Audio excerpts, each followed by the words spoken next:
एक व्यक्ति को आरी से दो आधे में काटने के टॉर्चर से लेके जिंदा हुआ इंसान के शरीर के सभी चमड़ा को निकालने वाला टॉर्चर तक, दुनिया के सबसे दर्दनाक टॉर्चर के बारे में क्या आप जानना चाहते हो तो ये एपिसोड आपके लिए। ये टॉर्चर पद्धति आपको इन्फॉर्मेटिव लगने से ये चैनल को सब्सक्राइब करना। So let's begin our today's episode. Brass and bull. Athens नगर के फेलारिस राजा ने ये टॉर्चर पद्धति का इस्तेमाल करते थे। एक ब्रॉन्ज मेटल से सांड के रूप में एक हॉलो मूर्ति को बनाए थे और जिसमें एक दरवाजा भी था और उसमें 7 फीट का एक इंसान भी फिट हो सकता है। उसके बाद सांड के पेट में आग लगा देते हैं। सांड के अंदर के व्यक्ति तंदूरी चिकन बन जाता है। अंदर के व्यक्ति की आवाज उस सांड के मुंह से सुनाई देता है। इसमें ट्विस्ट ये है कि जिसने ये मूर्ति को आविष्कार किया था उसको भी राजा ने ये मूर्ति में डाल के पिज्जा बना दिया।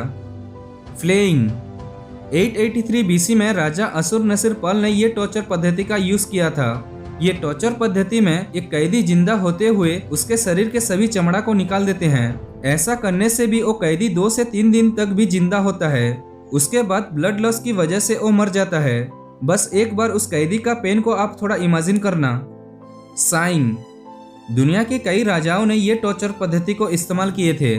एक व्यक्ति को 2 खंबे के बीच में खड़ा करके उसके दोनों पैरों को बांध लेते हैं। उसके बाद ऊपर से नीचे तक एक आरी से 2 आधे में उस व्यक्ति को काट देते हैं। लेकिन ऐसा करने से उस व्यक्ति जल्द मर जाता है और ये एतन का ज्यादा अनुभव नहीं कर पा रहा है सोच के उनके इस प्रक्रिया में थोड़ा सा बदलाव किए। इस बार उस व्यक्ति को उल्टा लटका के उस व्यक्ति को आरी से 2 आधे में काट देते थे।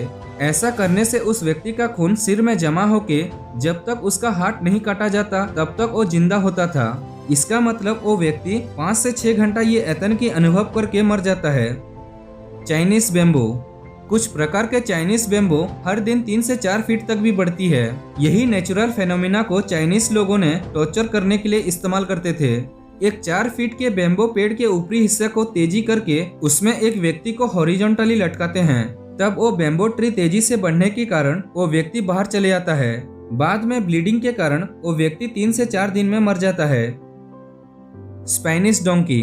स्पेन में कैदियों को नंगा करके एक ट्रायंगल एज के बेंच में बिठा के उनके दोनों पैरों को 2 हैवी वेट से बांध लेते थे। ग्रेविटेशनल फोर्स के कारण ये वेट उस व्यक्ति को नीचे खिसक के 2 आधे में काट देता था। स्कैफिज्म। ये टॉर्चर पद्धति में एक व्यक्ति को पानी में तैरता हुआ एक हॉलो पेटी पे रख के उसको दूध और शहद का मिश्रण को पिला के और बाकी के मिश्रण उसके शरीर में डालते हैं। उसके बाद वो व्यक्ति को एक तालाब में छोड़ देते हैं। ऐसा करने से 2 उपयोग है। पहला, ये मिश्रण पीने के कारण वो व्यक्ति लंबा समय तक जीवित होगा। दूसरा, ये मिश्रण के कारण उस व्यक्ति को उल्टी और मोशंस होके उसके शरीर को धीरे धीरे कीड़े खाने लगते हैं। ऐसा करने से वो जिंदा होते हुए भी उसके बॉडी डिकम्पोज हो जाता है। लगभग 15 से 17 दिन ये टॉर्चर पद्धति का अनुभव करके वो व्यक्ति मर जाता है। Breast ripper. 15वीं शताब्दी में फ्रांस और जर्मन में कोई भी महिला जो शादी के पहले प्रेग्नेंट होने से या कोई भी महिला किसी के साथ अफेयर रखने से ब्रेस्ट रिप पर टॉर्चर मेथड को इस्तेमाल करके उसे मार देते थे। स्पाइडर नाम का एक यंत्र को यूज करके उस महिला के दोनों ब्रेस्ट को चीर देते थे। उस हिस्से में ब्लड वेसल्स अधिक होने के कारण वो ब्लड ब्लीडिंग से मर जाती थी। Breaking wheel. फ्रांस और रोम देश में ये टॉर्चर पद्धति को इस्तेमाल करते थे।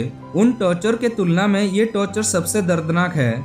एक व्यक्ति को एक पहिया से बांधते थे और धीरे धीरे उस पहिया को घुमा के उस व्यक्ति का सभी हड्डी को एक बड़े हथौड़े से तोड़ देते थे, लेकिन उस व्यक्ति को नहीं मारते थे।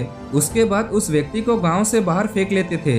ये टॉर्चर की दर्द को अनुभव करते हुए 3 से 4 दिन के अंदर वो व्यक्ति मर जाता था। इम्पेलमेंट। इस टॉर्चर पद्धति में एक शार्प वुडन पोल को एक व्यक्ति के एस के होल पे घुसा के उस पोल को खड़ा करते हैं। बाद में अर्थ के ग्रेविटेशनल फोर्स के कारण उस व्यक्ति अपने आप नीचे खिसक आता है।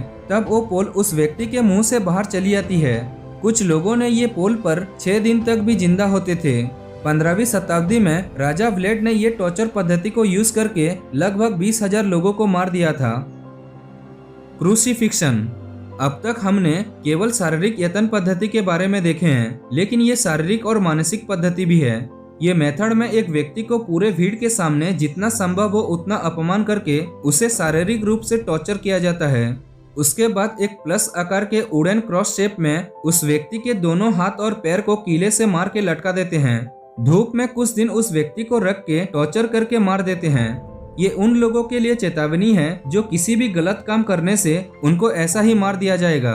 जो लोग कोई भी गलती करने से ये टॉर्चर पद्धति को सहन नहीं कर पाते, लेकिन जीसस ने किसी और के गलती के लिए ये टॉर्चर मेथड को अनुभव किए थे, इसीलिए जीसस ने वर्ल्ड के फेमस गॉड बने। सो आपको ये टॉर्चर पद्धति में से कौन सा सबसे दर्दनाक लगा, कमेंट बॉक्स में कमेंट करना। अगर ये वीडियो आपको अच्छा लगने से लाइक और शेयर करना। ऐसा और वीडियोस देखने के लिए ये चैनल को सब्सक्राइब करना। Thank you, have a nice day.